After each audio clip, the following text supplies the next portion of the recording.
तारीख आज 22 नवंबर 2025, दिन शनिवार, हिंदी तिथि द्वितीया। और आइए बात करते हैं आज के मुख्य समाचार में देश भर की तमाम बड़ी खबरों पर नजर डालते हैं। देखिए, पहली खबर, भारत और सिंगापुर के बीच सेमीकंडक्टर प्रोजेक्ट्स और उभरती टेक्नोलॉजी के क्षेत्र में सहयोग बढ़ाने पर चर्चा हुई, केंद्रीय मंत्री का यह कहना है। और वहीं एक रिपोर्ट सामने आ रही कि इलेक्ट्रिक तिपैया बाजार में भारत दुनिया में अव्वल बना, 57% सिर्फ हमारे ही देश में बिके। स्वच्छ व प्रदूषण रहित परिवहन को प्रोत्साहित करने की नीतियों ने भारत को दुनिया का दूसरा सबसे बड़ा इलेक्ट्रिक वाहन बाजार बना दिया। चलिए अगला अपडेट देखिए, सरकार की तरफ से एक बड़ा फैसला लिया गया है। डिलीवरी बॉय से लेकर स्टोर कर्मचारी तक अब सभी का होगा फ्री हेल्थ चेकअप। सरकार ने बना दिया नया कानून। जी हाँ, सरकार के नए श्रम कानून के मुताबिक अब निजी और प्राइवेट सेक्टर के सभी कर्मचारियों के लिए हर साल फ्री हेल्थ चेकअप करने का प्रावधान रखा है। अब जितनी भी कंपनियों में काम करने वाले कर्मचारी हैं, 40 साल से ज्यादा उम्र के कर्मचारियों का हर साल फ्री हेल्थ चेकअप करना जरूरी होगा। सरकार की तरफ से जो नए लेबर कोड यानी नए श्रम कानून जारी किए गए, उसके तहत ये नया नियम लागू कर दिया गया है। 40+ उम्र वालों के लिए फ्री हेल्थ चेकअप का प्रावधान है। इसमें सभी सरकारी और प्राइवेट सेक्टर दोनों के ही कर्मचारियों को लाभ मिलेगा। बाकी दोस्तों, और भी पूरे देश भर में ये जो 4 नए लेबर कोड लागू हुए हैं, इसके तहत खास करके प्राइवेट सेक्टर के कर्मचारियों को सरकार ने सिक्योर कर दिया। अब उन्हें समय पर सैलरी देनी होगी, कंपनियों को मिनिमम वेतन देना भी अनिवार्य होगा। जो देश भर में पुराना श्रम कानून था ना, उसकी जगह ये 4 नए लेबर कोड लागू किए गए हैं। और इसमें कुछ नए प्रावधान रखे गए हैं, जैसे अब 1 साल में ग्रेच्युटी मिलेगी, फ्री हेल्थ चेकअप समेत मजदूरों को भी कई बड़ी गारंटियां दी जाएगी। पहले जो 29 अलग अलग श्रम कानून थे हमारे देश में, उन सभी कानूनों की जगह अब सरकार ने 4 आसान और सिंपल नए श्रम कानून बना दिए हैं। सरकार का कहना है कि इन नए नियमों का मकसद है देश के हर एक कामगार को समय पर और ओवर टाइम का वेतन मिल पाए, न्यूनतम मजदूरी मिले, महिलाओं को भी बराबर मौका मिले और salary, social security, free health checkup समेत सारी सुविधाएं मिले। और नए कानून से कर्मचारियों को 5 की जगह सिर्फ 1 साल में ही ग्रेच्युटी का लाभ मिलेगा। हालांकि ट्रेड यूनियनों ने इन नए लेबर कोड की निंदा की और कहा कि ये जो कदम है ये मजदूर विरोधी है और मालिकों का यानी नौकरी देने वालों का, कंपनी नियोक्ताओं का समर्थन करता है। वहीं भारतीय मजदूर संघ ने सरकार के इन नए लेबर कोड सुधारों का स्वागत किया है और इसे लंबे समय से इंतजार किया जा रहा बड़ा कदम बताया है। तो चलिए थोड़ा डिटेल में समझते हैं दोस्तों कि भारत में लागू होने वाले ये 4 नए लेबर कोड कौन कौन से हैं, जिनसे अब 29 पुराने कानून खत्म हो चुके हैं। खुद केंद्रीय श्रम मंत्रालय की तरफ से ये बात की जानकारी दी गई। तो इन 4 लेबर कोड का नाम रखा गया है। एक तो वेज कोड 2019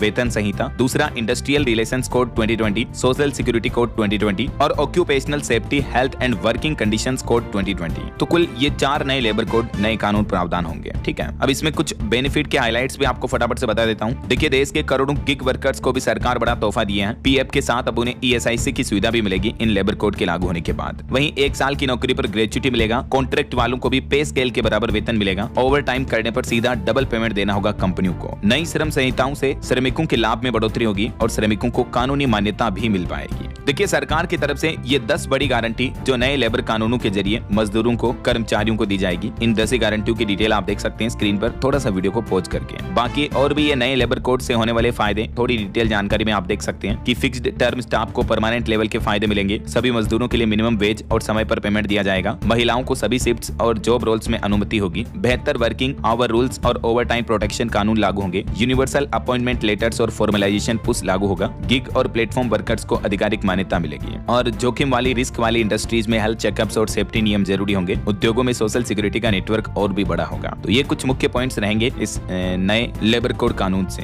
और भी क्या क्या बदलने जा रहा, तो कुछ हाइलाइट्स आप देख लीजिएगा। वेतन संहिता में क्या क्या लागू होगा, सामाजिक सुरक्षा संहिता में, औद्योगिक संबंध संहिता में और ये व्यावसायिक सुरक्षा और स्वास्थ्य और कार्यदशा संहिता में। ये चारों जो कानून होंगे, इन चारों की ये मुख्य हाइलाइट्स रहेंगे। ठीक है ना। हालांकि कई राज्यों में इन कानूनों का विरोध भी शुरू हो चुका है। जैसे हरियाणा में देखिए आप, 20 कर्मचारियों वाले निजी कंपनी बाहर होगी तो 26 तारीख को 26 नवंबर को मजदूर, कर्मचारी, किसान सभी जिलों में प्रदर्शन करेंगे और न्यूनतम वेतन बढ़ाने की भी मांग करेंगे। हरियाणा राज्य में श्रम कानूनों में बदलाव का विरोध भी शुरू हो चुका है। तो आपका क्या ख्याल है, आपकी क्या राय विचार है, इन मुद्दों पर कमेंट करके बताएगा जरूर। फिलहाल आगे बढ़ते हैं खबरों में। देखिए आप, उत्तर प्रदेश की राजधानी लखनऊ में 19वां राष्ट्रीय जम्बूरी 2025 उत्सव शुरू हुआ। 30,000 से ज्यादा स्काउट्स के साथ भारत का ये सबसे बड़ा युवा महाकुंभ है। ऑफिशियली ये 23 नवंबर से शुरू होगा। तैयारियां अभी से शुरू हो चुकी हैं, जो कि 29 नवंबर तक चलेगा ना। चलिए अगला अपडेट देखिए, यूएस यानी अमेरिका जाने वालों के लिए खुशखबरी आ गई है। आखिरकार अमेरिकी राष्ट्रपति डोनाल्ड ट्रंप ने टैरिफ के बीच भारतीय निवेशकों को भी बड़ी राहत दी। EB-5 वीजा पर अमेरिका ने बड़ी फीस वापस ले ली है। इससे भारतीयों के 26 लाख रुपए तक बचेंगे, क्योंकि अब पुरानी फीस ही लागू होगी तो निवेशकों को लाखों रुपए तक की बचत होगी। ट्रंप सरकार की तरफ से अपने फैसले में वापस ये बदलाव किया गया है। और भारत के फॉरेक्स रिजर्व का भी डेटा देखिए दोस्तों, विदेशी मुद्रा भंडार 5.5 अरब डॉलर बढ़कर 692.5 अरब डॉलर पर पहुंच चुका है। रिजर्व बैंक यानी आरबीआई की तरफ से आंकड़े जारी किए गए। चलिए अगला अपडेट देखिए। आगामी बजट 2026 की तैयारियां शुरू हो चुकी हैं। वित्त विभाग ने जारी किया बीएफसी बैठक कार्यक्रम। 4 से 8 दिसंबर तक होगी कई महत्वपूर्ण बैठकें। केंद्र सरकार के साथ ही कई राज्य सरकारों ने भी बजट 2026 की तैयारियां शुरू कर दी हैं। और देखिए बजट 2026-27 को लेकर वित्त मंत्री ने इंफ्रास्ट्रक्चर व ऊर्जा विशेषज्ञों के साथ प्री बजट बैठक की अध्यक्षता भी की है। ये 11वीं बैठक रही है। चलिए खबर आ रही है, गौतम अडानी ने इंडोलॉजी मिशन के लिए 100 करोड़ रुपए का योगदान दिया और कहा कि ज्ञान को सुरक्षित रखने की एक कोशिश है। गुजरात के अहमदाबाद में आयोजित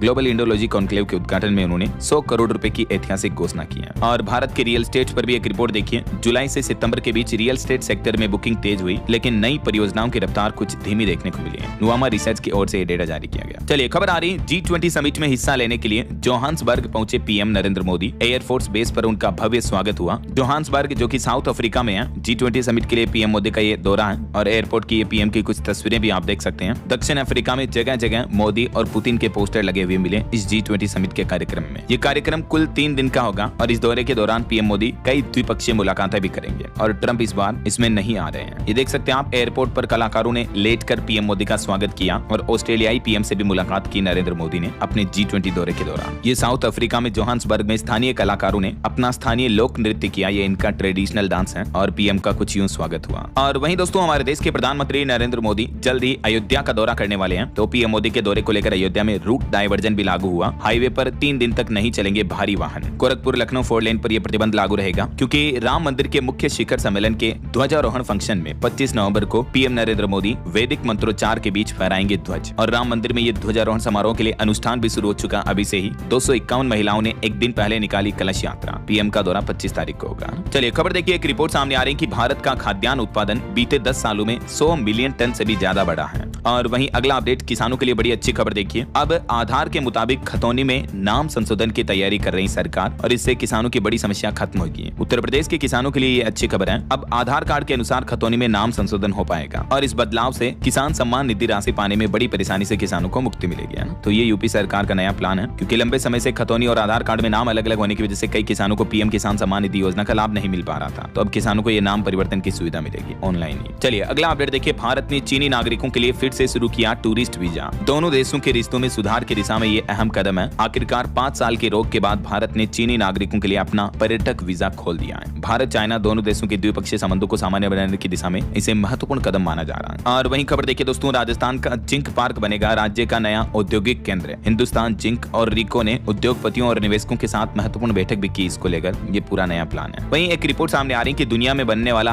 हर 5 में से 1 आईफोन अभी भारत में मैन्युफैक्चर हो रहा है और घरेलू स्तर पर भी भारत में आईफोन की बिक्री बढ़ रही है। बीते कुछ सालों में made in India Apple iPhone का प्रोडक्शन काफी ज्यादा बढ़ा है ना। चलिए खबर देखिए, बिहार के 27,000 शिक्षकों के लिए खुशखबरी आई। नए साल 2026 से पहले उन शिक्षकों को अपनी पसंद के स्कूलों में पोस्टिंग मिल पाएगी। शिक्षकों के ट्रांसफर को लेकर बिहार शिक्षा विभाग की तरफ से नई गाइडलाइंस जारी की गई है, जिसके मुताबिक पोस्टिंग 31 दिसंबर तक मिल जाएगी। तो हजारों शिक्षकों के लिए राहत की खबर है। और वहीं देखिए बड़ी खबर, मेडिकल कॉलेजों में एंटी नेशनल गतिविधियों पर अब रोक लगेगी। एनएमसी की तरफ से नई गाइडलाइन बनकर तैयार हुई। हाल ही में जो दिल्ली ब्लास्ट से जुड़ा मामला आपको पता होगा अल-फलाह यूनिवर्सिटी में देखने को मिला, उसके बाद एनएमसी यानी नेशनल मेडिकल कमीशन की तरफ से नया प्लान बनाया गया है। मेडिकल कॉलेजों के लिए नई गाइडलाइन जारी की जाएगी, जिसमें एंटी नेशनल यानी राष्ट्र विरोधी गतिविधियों पर रोक लगाने और सामाजिक जिम्मेदारियों का पालन करने पर जोर दिया गया है। तो जैसे ही इसकी नई गाइडलाइंस आएगी मैं आपको बता दूंगा इसी चैनल डीएलएस न्यूज के माध्यम से। फिलहाल देखिए एक चौंकाने वाली रिपोर्ट सामने आ रही दोस्तों कि देश की राजधानी दिल्ली दुनिया का सबसे प्रदूषित शहर बन चुका है। दिल्ली का AQI कई जगहों पर 506 के भी ऊपर चल रहा है और इसके बाद अब दिल्ली के सभी स्कूलों में स्पोर्ट्स इवेंट पर भी रोक लगा दी गई है। अभी एक दिन पहले आपको पता होगा सुप्रीम कोर्ट ने भी आदेश जारी किया, दिल्ली के स्कूलों में सभी आउटडोर खेल एक्टिविटीज पर रोक रहेगी। बढ़ते प्रदूषण के चलते ये फैसला लिया गया है। और खबर देखिए, मेक्सिको की फातिमा बोस बनी मिस यूनिवर्स। एक वक्त ये बेवकूफ कहे जाने पर सेरेमनी भी छोड़ दी थी, लेकिन आखिरकार इन्होंने मिस यूनिवर्स 2025 का खिताब अपने नाम हासिल कर लिया है। हालांकि भारत की मणिका विश्वकर्मा जो है टॉप 30 तक ही पहुंच पाई। भारत के मणिका विश्वकर्मा भी मिस यूनिवर्स का ताज हासिल करने के काफी नजदीक तो पहुंच गई थी, लेकिन आखिरकार चूक गई। ये दिल्ली यूनिवर्सिटी से फाइनल ईयर की स्टूडेंट्स हैं, सर्टिफाइड क्लासिक डांसर भी हैं और पेंटर भी हैं। फिर भी इनकी मेहनत को सैल्यूट। और मेक्सिको जो कि मिस यूनिवर्स बनी, इनका भी जीवन काफी परेशानियों भरा रहा। जब ये मिस मेक्सिको बनी थी तब भी काफी विवाद हुआ था, बावजूद उसके इन्होंने ये अचीवमेंट हासिल किया। मैंने कांग्रेट्स। चलिए अगला अपडेट देखिए, सोने चांदी के भाव पर खबर आ रही कि सोना 585 रुपए चढ़कर 1,23,146 रुपए प्रति 10 ग्राम पर पहुंच चुका है। वहीं चांदी 3,000 रुपए तक सस्ती हुई। इसी साल अब तक गोल्ड 47,000 बढ़ चुका है और चांदी 65,000 रुपए तक महंगी हो चुकी है। और अभी एक दिन में चांदी की कीमत 2984 रुपए टूटकर 1,51,129 रुपए प्रति किलो चल रही है। बाकी अलग अलग कैरेट के हिसाब से गोल्ड का प्राइस क्या चल रहा है आप देख ही सकते हैं स्क्रीन पर। चलिए अगली खबर देखिए दोस्तों, एक चौंकाने वाली रिपोर्ट सामने आ रही है भारत में महिलाओं को लेकर। देखिए 30% महिलाओं ने अपने पार्टनर से हिंसा झेली है, जिसमें 15 साल से लेकर 49 साल तक की एज।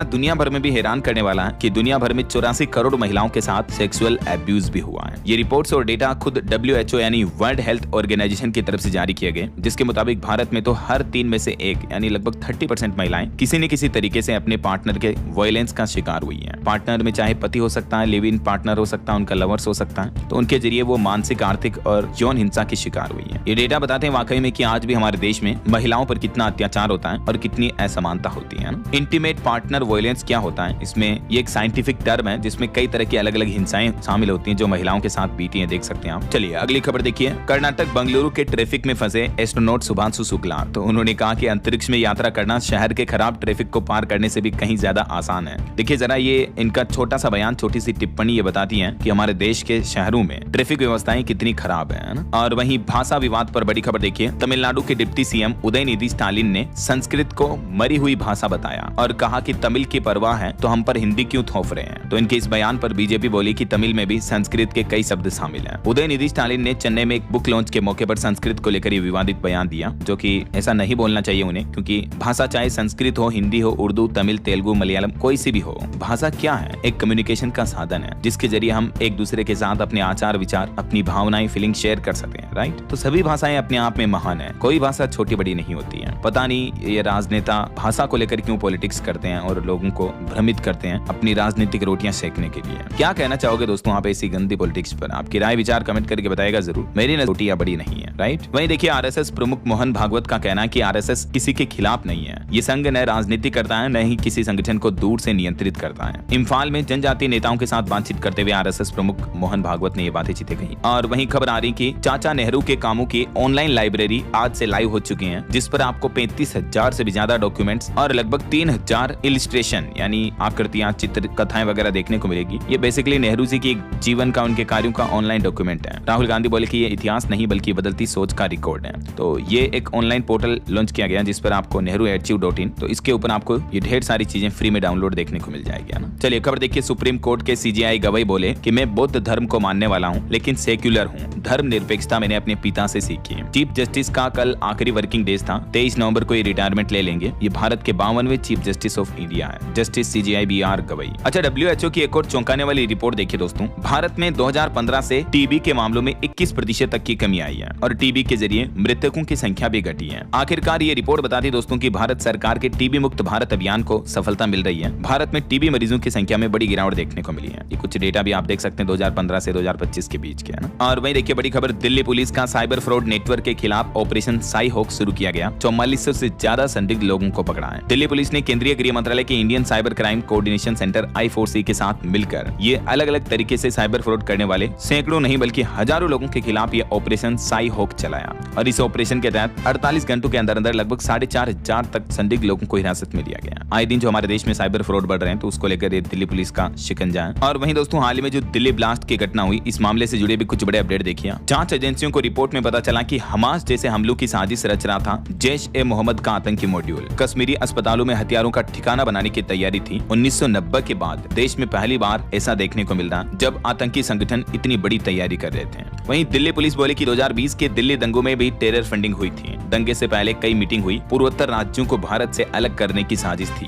और दिल्ली ब्लास्ट में अब लोकल कनेक्शंस की भी जांच करेगी SIT। चेयरमैन सिद्दीकी को अल-फलाह लेकर आएगी ED की टीम। सस्पेक्टेड की 3 कैटेगरी बनाई गई है। चलिए अगली खबर देखिए, बिहार में नीतीश कुमार ने पहली बार गृह मंत्रालय छोड़ा, सम्राट चौधरी को इस बार अहम जिम्मेदारी दी गई। बिहार के नए मुख्यमंत्री के बाद नीतीश कैबिनेट का भी गठन हो चुका है। इसमें मगध और शाहाबाद का दबदबा देखने को मिलेगा। इस बार 65% मंत्री पिछड़े और दलित हैं। सवर्ण में सबसे ज्यादा राजपूतों को जगह दी गई और नीतीश के नई कैबिनेट में 12 मंत्रियों पर क्रिमिनल केस भी दर्ज हैं, जबकि एक मंत्री तो केवल 10वीं पास भी हैं। और 20 सालों बाद बिहार की राजनीति में नीतीश के पास गृह मंत्रालय नहीं रखा गया है, बल्कि बीजेपी के सम्राट चौधरी को यह अहम जिम्मेदारी दी गई। फाइनेंस JDU के पास रहेगा और मंगल पांडे फिर से स्वास्थ्य मंत्री बनाए गए। ये वो लिस्ट भी आप देख सकते हैं कि बिहार में किसको किस किस विभाग की अहम जिम्मेदारी दी गई, किन किन मंत्रियों को, है ना। वहीं बिहार विधानसभा चुनाव में मिली हार का पश्चाताप करने के बाद प्रशांत किशोर पीके ने अपना मौन व्रत तोड़ दिया है और उन्होंने बीजेपी पर आरोप लगाए, कहा कि सरकार ने 10-10 हजार रुपए देकर वोट खरीदे हैं और अगर 6 महीने में अब बिहार के महिलाओं को 2-2 लाख रुपए नहीं मिलते हैं तो मैं एक मंत्री और अफसर का भी घेराव करूंगा। पीके ने धमकी के साथ ही लोगों से 1-1 हजार रुपए भी मांगे, बोले कि जो नहीं देगा मैं उनसे नहीं मिलूंगा। दिल्ली वाला फ्लैट छोड़कर सारी संपत्ति जन सुराज को डोनेट की है। तो ये भी दोस्तों बिहार की राजनीति में बयानबाजी देखने को मिल रही है। और इस बीच खबर है कि चुनाव आयोग ने कड़ा रुख अपनाया, SIR की समय सीमा में नहीं होगा कोई भी बदलाव। BLO को मिला 25 नवंबर तक का समय। चुनाव आयोग की तरफ से ये स्पष्टीकरण भी जारी कर दिया कि इसकी टाइमिंग में कोई बदलाव नहीं किया जाएगा। हालांकि इधर सुप्रीम कोर्ट ने SIR के खिलाफ याचिका को लेकर EC यानी इलेक्शन कमीशन चुनाव आयोग से भी जवाब मांगा। केरल सरकार ने इस SIR प्रक्रिया को रोकने की मांग की थी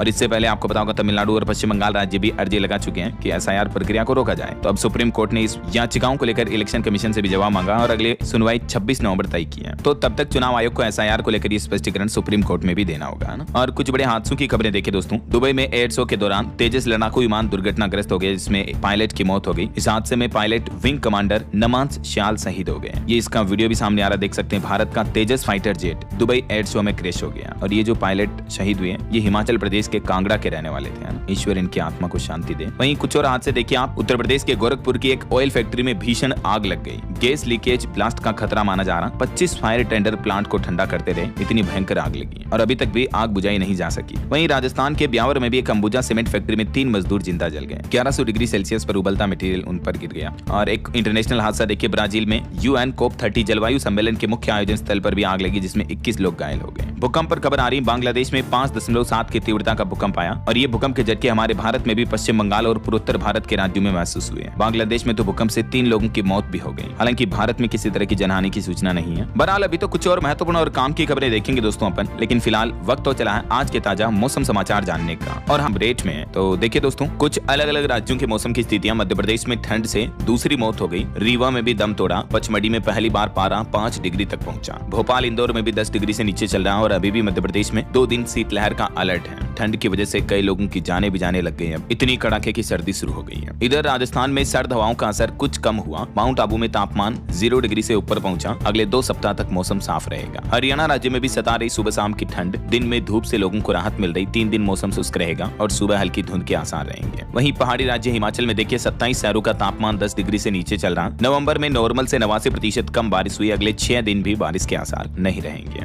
और उत्तर प्रदेश में तो आज से शुरू होगी पछुआ हवाएं, तो इससे 2-4 डिग्री तक और गिर सकता पारा। रात के तापमान को लेकर भी मौसम विभाग ने चेतावनी जारी की है। बाकी दक्षिण भारत के कुछ राज्यों में जैसे केरल, तमिलनाडु, पुडुचेरी वगैरह में बारिश का अलर्ट है और केवल मध्य प्रदेश ऐसा स्टेट है जहां शीतलहर की भी चेतावनी है। तो जरूर सावधान रहिएगा। और भी अगले 24 घंटों के दौरान कुछ अलग अलग राज्यों में मौसम की संभावित गतिविधियां क्या रह सकती हैं, जिसकी जानकारी आप देख सकते हैं स्क्रीन पर। ओके, और चलिए मौसम के बाद आगे बढ़ते हैं अपन खबरों में। कुछ मार्केट अपडेट्स पर नजर डाल लेते हैं। देखिए बीते दिन भारतीय शेयर बाजार में गिरावट देखने को मिली। सेंसेक्स 401 अंक गिरकर 85,232 पर बंद हुआ। निफ्टी भी 124 अंक लुढ़का। बैंकिंग, रियलिटी और मेटल शेयरों में ज्यादा बिकवाली देखने को मिली। वहीं खबर है रिलायंस कंपनी रूसी क्रूड ऑयल से बने प्रोडक्ट एक्सपोर्ट नहीं करेगी। यूरोपीय यूनियन में सैंक्शन का पालन करेगी कंपनी। और मार्केट रेगुलेटर सेबी की बड़ी पहल देखिए। बाजार सूचकांकों में REITs और INVITs शामिल करने की तैयारी कर रहा है सेबी ने एक और सख्ती बरती। प्री IPO प्लेसमेंट के दौरान म्यूचुअल फंड्स की ओर से निवेश पर भी रोक रहेगी। एंकर राउंड के लिए हरी झंडी मिली। वहीं देखिए शार्क टैंक जज नमिता थापर बोली कि महिलाओं की निजी जिंदगी पर ज्ञान ना दें। अभी एक दिन पहले आपको पता होगा जोहो के फाउंडर ने कहा था कि 20s में शादी और बच्चे की प्लानिंग करें, तो उनकी इस वाली सलाह पर नमिता थापर भड़क गई। उन्होंने कहा कि जोहो फाउंडर को जिम्मेदारी से बोलना चाहिए। तो ये काफी कंट्रोवर्सी का माहौल देखने को मिल रहा है। और देखिए अडानी ने फॉर्च्यून ब्रांड वाली कंपनी की पूरी हिस्सेदारी बेची। AWL एग्री बेचकर FMCG बिजनेस एग्जिट लिया। वहीं चीन जापान तनाव से इंडियन सी फूड की डिमांड बढ़ी। अमेरिकी टैरिफ झेल रहे एक्सपोर्टर्स के शेयर 10% तक चढ़े और क्रिप्टो मार्केट भी पूरा क्रैश हो गया। $1.7 बिलियन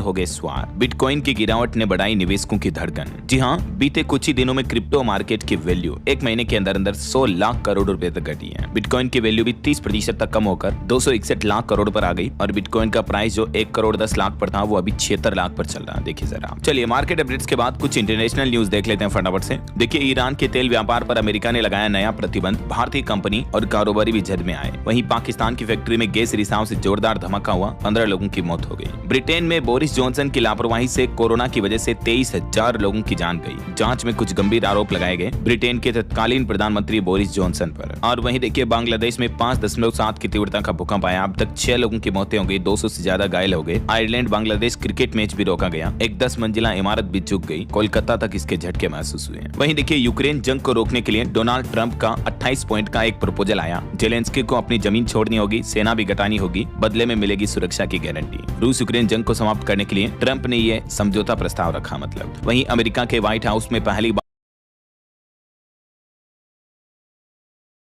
बार ट्रंप और ममदानी की मुलाकात हुई। प्रेस सचिव बोले कि एक कम्युनिस्ट आ रहा है, लेकिन देश के लिए राष्ट्रपति किसी से भी मिलेंगे। न्यूयॉर्क में जो भारतीय मूल के मेयर बने थे उन्होंने ट्रंप से मुलाकात की। वहीं देखिए ब्राजील में COP30 क्लाइमेट समिट के हॉल में आग लगी, 13 लोग घायल हो गए। भारत के पर्यावरण मंत्री भूपेंद्र यादव भी यही मौजूद थे। बड़ी हैरानी की बात है।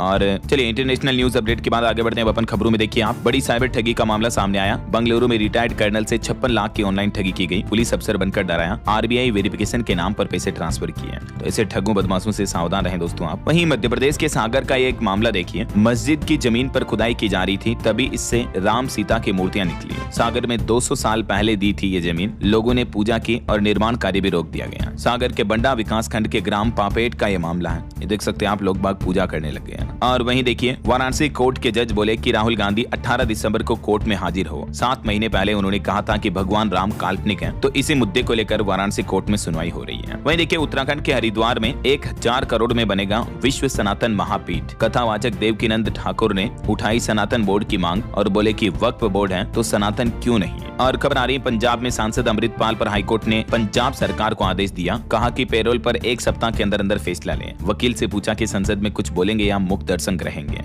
और हिमाचल प्रदेश शिमला में भी देखिए संजोदी मस्जिद विवाद में नहीं पढ़ने दी नमाज, बिजली पानी काटेगा प्रशासन। हिंदू संगठनों ने चक्का जाम किया, आमरण अनशन खत्म हुआ। और खबर देखिए उदयपुर पहुंचे अमेरिकी राष्ट्रपति डोनाल्ड ट्रंप के बेटे जूनियर ट्रंप। एयरपोर्ट के बाहर कार में बैठने के बाद फिर उतरे। अमेरिकी अरबपति की बेटी की शादी में शामिल होने के लिए राजस्थान उदयपुर आए हैं। यहाँ 10 लाख के महाराजा स्वीट में ठहरेंगे ट्रंप के बेटे। उदयपुर के लीला पैलेस में 82 रूम 3 दिन तक के लिए बुक किए गए हैं। और यहाँ आने के बाद ट्रंप के बेटे ने आगरा ताजमहल का भी दौरा किया। ताजमहल देखते समय उन्होंने कहा कि ये बनाने के लिए मजदूर कहाँ से लाए थे। वो अपनी गर्लफ्रेंड डायना के साथ में आए हैं। चलिए खेल जगत से कुछ खबरें देखिए आप। Bharat Pakistan T20 world cup में 15 फरवरी को भिड़ेंगे आमने सामने। टूर्नामेंट की शुरुआत 7 फरवरी से होगी। फाइनल मैच 8 मार्च को अहमदाबाद में हो सकता है। वहीं खबर है Bharat rising stars Asia cup semifinal में बांग्लादेश से हारा। आखिरी गेंद पर 3 रन बनाकर मैच टाई कराया। सुपर ओवर में वाइड फेंक कर हारे। और वर्ल्ड बॉक्सिंग कप फाइनल में भी भारत का रिकॉर्ड प्रदर्शन देखने को मिला। भारत ने जीते 9 गोल्ड, 6 सिल्वर और 5 ब्रॉन्ज मेडल। 7 महिला बॉक्सर्स ने भी दिलाया गोल्ड। सभी खिलाड़ियों को मेनी कांग्रेट्स। चलिए आगे बढ़ते खबरों में देखिए आप। श्रद्धा कपूर के भाई को मुंबई पुलिस ने भेजा समन। 252 करोड़ के ड्रग केस में सिद्धांत से होगी पूछताछ। और एक जरूरत की खबर आ रही कि ठंड के समय में 10 तरह की बीमारियों का रिस्क बढ़ जाता है, तो अपनी सेहत का ख्याल रखें। और डॉक्टर की तरफ से जो कुछ टिप्स जारी किए गए मैं आपको बताना चाहता हूँ। सबसे पहले देखिए सर्दियों में किस किस तरह की बीमारियों का रिस्क बढ़ जाता है। सर्दी, जुकाम, वायरल इन्फेक्शन, इन्फ्लुएंजा, बुखार, खांसी,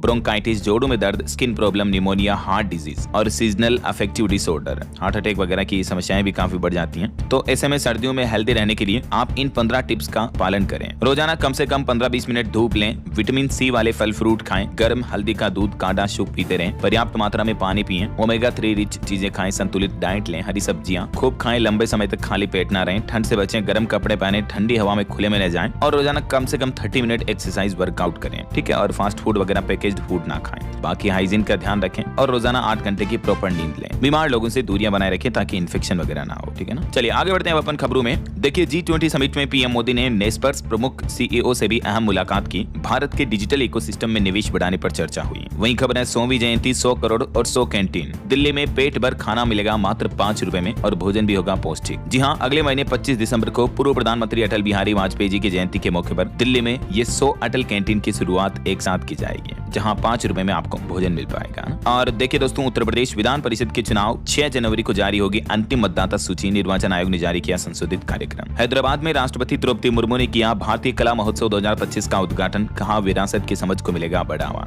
और उत्तर प्रदेश में देश के रक्षा मंत्री राजनाथ सिंह बोले कि कई देश खुलेआम इंटरनेशनल कानूनों का उल्लंघन कर रहे हैं। फैसले बिना भेदभाव के होने चाहिए। राजनाथ सिंह ने यह भी कहा कि UN में भी सुधार जरूरी है। बोले कि कई देश अंतर्राष्ट्रीय कानून की धज्जियां उड़ा रहे हैं। और बड़ी खबर देखिए, उत्तर प्रदेश प्रदेश में 27 नवंबर को बिजली कर्मी पूरे प्रदेश भर में प्रदर्शन करेंगे। बिजली निजीकरण के खिलाफ एकजुट होंगे अधिकारी और कर्मचारी भी। वहीं यूपी में एक नई पहल देखिए, अब शहरों में मकान के साथ बना सकेंगे दुकान भी। योगी कैबिनेट से मंजूरी मिलने के बाद आदेश जारी हुआ। आम शहरियों को लाभ देने के लिए सीएम योगी ने ये नया प्रस्ताव जारी किया है और इसमें साइज वगैरह की कुछ लिमिट होगी, जिसकी डिटेल भी आप देख सकते हैं कि इतने रोड और इतने साइज के प्लॉट पर आप मकान दुकान एक साथ बना पाएंगे, है ना। और खबर देखिए, अब आपको किसी का फोन आने पर कॉलर का वेरीफाइड नाम दिखेगा जो उसके आईडी प्रूफ में होगा, आधार कार्ड पैन कार्ड में। सरकार ने ट्रू कॉलर जैसे सिस्टम CNAP की टेस्टिंग शुरू की है। टेलीकॉम कंपनियां एक्टिवेट कर रही हैं अभी इस सिस्टम को, तो धीरे धीरे आपको ये रियल नेम दिखने लगेंगे, ठीक है। CNAP का फुल फॉर्म है कॉलिंग नेम प्रेजेंटेशन। हाल ही में कुछ दिनों पहले मैंने आपको इस अपडेट के बारे में बताया था ना। और खबर आ रही है उत्तर प्रदेश में अब गाँव में जमीन के नक्शे भी ऑनलाइन देखे जा सकेंगे। मोबाइल ऐप पर मैप लगाकर पहुंच सकेंगे घर और खेत पर भी, और ये काम सीधे सैटेलाइट के जरिए होगा।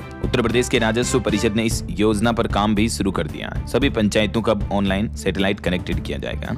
चलिए अगली खबर देखिए, रुपये की वैल्यू में बड़ी गिरावट देखने को मिली है। 3 महीने की सबसे बड़ी गिरावट के साथ अभी डॉलर के मुकाबले रुपया 89.61 के ऑल टाइम लो पर पहुंच चुका है। वहीं भारत इजराइल को लेकर देखिए, नवाचार बढ़ाने के लिए इजरायली स्टार्टअप संग साझेदारी करेगा भारत। केंद्रीय वाणिज्य मंत्री पीयूष गोयल का यह कहना है। वहीं भारत अफगानिस्तान के बीच भी हवाई मालवाहक सेवाएं बहुत जल्द शुरू होगी, विदेश मंत्रालय के अधिकारी की तरफ से दावा किया गया। और अफगानिस्तान से अब सीधे भारत आएंगे फल और मेवे भी। एयर कार्गो सर्विस भी शुरू होने जा रही है भारत अफगानिस्तान के बीच। और बैंकिंग सेक्टर पर रिपोर्ट आ रही है कि वित्त वर्ष 2028 में बैंकों की कमाई में आ सकता है बड़ा उछाल। IIFL कैपिटल की रिपोर्ट में दावा किया गया। और केयरेज की एक रिपोर्ट देखिए, बैंकों का NPA दूसरी तिमाही में घटकर 2.1% पर पहुंचा, जबकि लोन देने की रफ्तार 11.7% तक बढ़ी है। और केंद्र सरकार ने बड़ा प्रशासनिक फेरबदल किया। नीरज मित्तल बने पेट्रोलियम सचिव। कई मंत्रालय में शीर्ष स्तर पर बदलाव देखने को मिले। भारत इजराइल FTA पर देश के उद्योग मंत्री नीर बरकत भी बोले कि संवेदनशील क्षेत्रों को शामिल न करने पर सहमत हैं दोनों देश। किसान भाई लोगों के लिए बड़ी अच्छी खुशखबरी देखिए, कृषि मंत्री की घोषणा। अब PM फसल बीमा योजना में जंगली जानवरों के द्वारा फसलों को नुकसान पहुंचाया गया या जलभराव की वजह से फसलों को होने वाला नुकसान भी शामिल होगा। कृषि मंत्री शिवराज सिंह चौहान ने किसानों को ये बड़ी राहत दी है। और देखिए बड़ी खबर, अरबों का एक फर्जीवाड़ा सामने आया। दावा किया जा रहा है कि एनवीडिया, माइक्रोसॉफ्ट और OpenAI जैसी बड़ी कंपनियों के नाम भी इसमें शामिल हैं। AI ने पकड़ी $610 बिलियन की धोखाधड़ी। ये देख सकते हैं, इसको लेकर एक वेरीफाइड अकाउंट के द्वारा बिग ट्वीट भी किया गया। और ये धोखाधड़ी AI पोंजी स्कीम के भंडाफोड़ का दावा कर रही है। अब इसके पीछे कुछ फैक्ट्स बताए जा रहे हैं, देख सकते हैं आप डिटेल्स। और पूरा मामला एनवीडिया के शेयरों के आसपास घूमता है। वहीं खबर आ रही कि दुनिया के टॉप 100 बैंकों में शामिल होंगे जल्दी भारत के कुछ और बैंक भी। अभी सिर्फ SBI और HDFC ही शामिल है। और देखिए, भारत ने अमेरिकी टैरिफ के असर से खुद को बचाया। रिपोर्ट आ रही कि रूसी तेल आयात घटाकर व्यापार समझौते में मजबूत स्थिति भी बनाई। और एक लड़के का अनोखा रिकॉर्ड देखिए, पंजाब लुधियाना के युवक ने पुशअप में रिकॉर्ड बनाया। 1 मिनट में 360 डिग्री 24 पुशअप लगाए। वहीं मद्रास हाईकोर्ट का बड़ा फैसला देखिए, कैदियों की समय से पहले रिहाई सिर्फ सरकार ही तय करेगी, अदालतें नहीं। जेल में बंद कैदियों को लेकर हाईकोर्ट की तरफ से यह अहम फैसला सुनाया गया। और यूनिसेफ की एक अच्छी रिपोर्ट सामने आ रही है कि गरीबी कम करने में भारत की रफ्तार दुनिया के दूसरे देशों के मुकाबले सबसे तेज रही है। बच्चों की स्थिति पर भी यूनिसेफ ने अब तक की प्रगति को सराहा है। भारत के लिए बड़े ही गर्व की बात है ना। और इंडिया जस्टिस की एक रिपोर्ट देखिए, 50,000 बच्चों को अब भी इंसाफ का इंतजार है। 362 जुवेनाइल बोर्ड में अब भी लंबित है 55% तक केस। और ये रिपोर्ट बड़ी चिंता की बात है ना।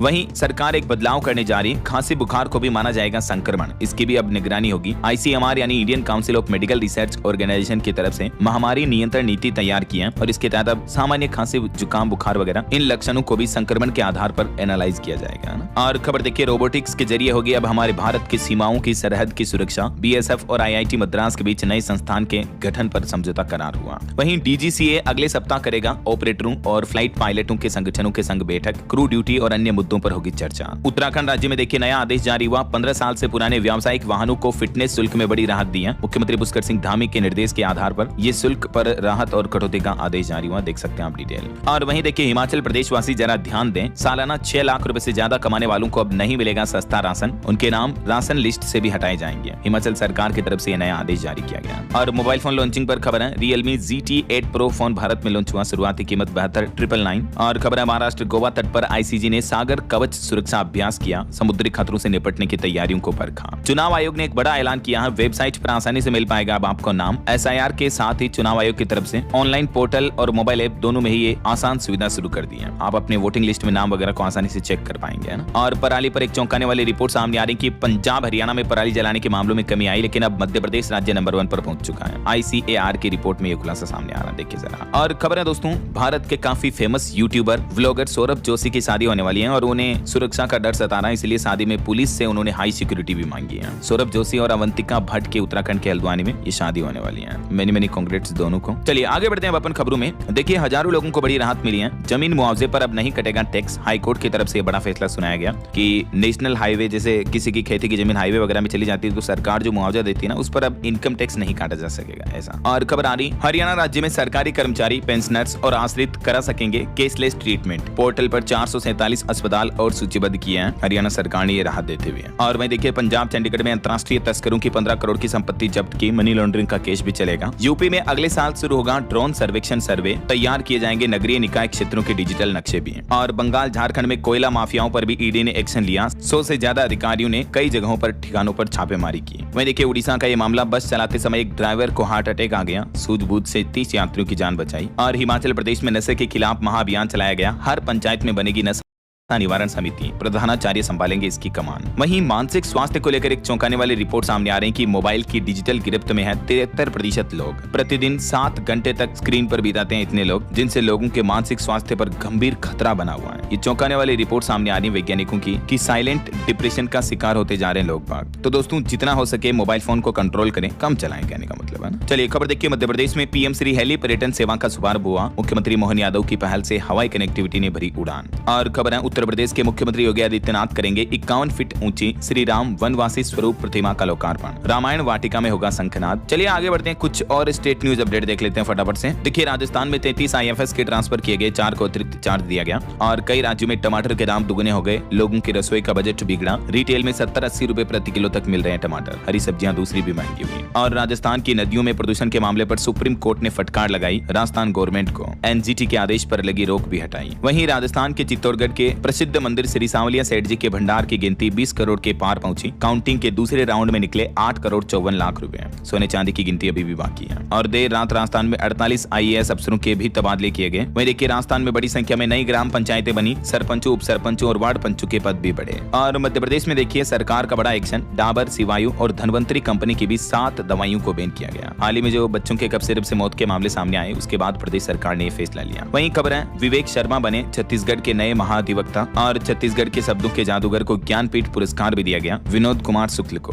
वहीं छत्तीसगढ़ बोर्ड परीक्षा के 10वीं 12वीं का टाइम टेबल जारी हो चुका है। ऑफिशियल बोर्ड पोर्टल पर चेक कर लीजिएगा आप। और देखिए सरकार की एक चेतावनी, SIR फॉर्म भरने वाले लोग जरा अलर्ट हो जाएं। BLO आपसे किसी भी तरह का OTP नहीं मांगते हैं। चुनाव आयोग ने खुद लोगों को सावधान किया और कहा कि SIR के बहाने OTP लेकर आपके साथ धोखाधड़ी हो सकती है, समझ रहे हो। तो सावधान रहें और किसी को अपना मोबाइल का OTP शेयर ना करें। ये देख सकते हैं आप चुनाव आयोग द्वारा जारी नोटिस भी। और चलिए अगला अपडेट देखिए, बिहार में 22,000 से भी ज्यादा शिक्षकों को ट्रांसफर पर 2.5 साल का यह बड़ा तोहफा मिला। वहीं बिहार में बीते दिन भूकंप भी देखा गया। किशनगंज अरेरिया में डर के मारे लोग घरों से बाहर निकल गए। 5.5 तक की तीव्रता मापी गई। हालांकि गनीमत रही कि जान माल का नुकसान नहीं हुआ। और झारखंड में 18 जगहों पर ईडी ने रेड डाली। 2 करोड़ से ज्यादा कैश बरामद हुए हैं। हरियाणा में 2 सरकारी विभाग के कर्मचारियों को और मिली राहत, केसलेस हेल्थ स्कीम में शामिल हुए। ये देख सकते हैं हरियाणा गवर्नमेंट का प्रेस नोट भी। और चंडीगढ़ में 25 नवंबर को सार्वजनिक छुट्टी घोषित हुई। गुरु तेग बहादुर के शहीदी दिवस के उपलक्ष्य में यह फैसला लिया गया। हरियाणा में 7 दिन और चलेगा ऑपरेशन ट्रैक डाउन। उत्तराखंड में पुराने कॉमर्शियल वाहन मालिकों को बड़ी राहत मिली। 2026 तक नहीं बढ़ेगी वाहनों की फिटनेस फीस। वहीं खबर है, असम के गुवाहाटी में खुला गया अंतर्राष्ट्रीय वीजा सेंटर। पूर्वोत्तर के यात्रियों को अब दिल्ली मुंबई नहीं जाना पड़ेगा। वहीं ग्रामीण विकास मंत्रालय की तरफ से डेटा जारी किए गए कि मनरेगा में 99.67% श्रमिकों के आधार कार्ड लिंक हो चुके हैं। तो अब eKYC से सेवा वितरण में और भी तेज और पारदर्शिता आएगी। वहीं देखिए HDFC भारत का सबसे मूल्यवान ब्रांड बन चुका है। ओके, और कुछ एजुकेशनल अपडेट्स देखिए दोस्तों। प्राइमरी स्कूलों के टीचर के कुल 13,421 पदों पर भर्ती निकली हुई है। एज लिमिट 40 साल। West Bengal Board of Primary Education की तरफ से ये रिक्रूटमेंट निकाली गई है। इसकी लास्ट डेट रहेगी 9 दिसंबर। और पंजाब स्टेट ट्रांसमिशन कॉर्पोरेशन में भी 270 पदों पर भर्ती निकली हुई है। लास्ट डेट इसकी रहेगी 16 दिसंबर। वहीं दोस्तों दुबई में भी नौकरी पाने का मौका है। 300 पदों पर भर्ती निकली है। हरियाणा के बेरोजगार युवाओं के लिए सुनहरा मौका है, क्योंकि इस नौकरी के लिए हरियाणा कौशल रोजगार निगम लिमिटेड के माध्यम से आवेदन किए जा सकते हैं 30 नवंबर तक। हालांकि इसके लिए भारतीय ड्राइविंग लाइसेंस होना अनिवार्य होगा, क्योंकि ये दुबई में एक तरह की फूड डिलीवरी राइडर के लिए वैकेंसी है। और भी ज्यादा डिटेल आप देख सकते हैं। ओके, और चलिए दोस्तों अंत में आज के राशिफल पर नजर डाल लेते हैं। देखिए मेष और कन्या राशि वालों की इनकम बेहतर होगी। मीन राशि वालों को भी मन मुताबिक ट्रांसफर मिल सकता है। और भी कुछ अलग अलग राशियों का राशिफल आप देख सकते हैं स्क्रीन। और इसी के साथ ही अगर आपको वीडियो अच्छा लगा तो इसे लाइक करना, शेयर भी करना। न्यूज चैनल को सब्सक्राइब करके बेल आइकन जरूर दबा देना। रोजाना ऐसी इन्फॉर्मेटिव जानकारियां, महत्वपूर्ण समाचार देखते रहने के लिए। ओके, ख्याल रखिएगा अपने आप का, अपने परिवार का। मिलेंगे अगले नेक्स्ट अपडेट में। तब तक के लिए जय हिंद, जय भारत।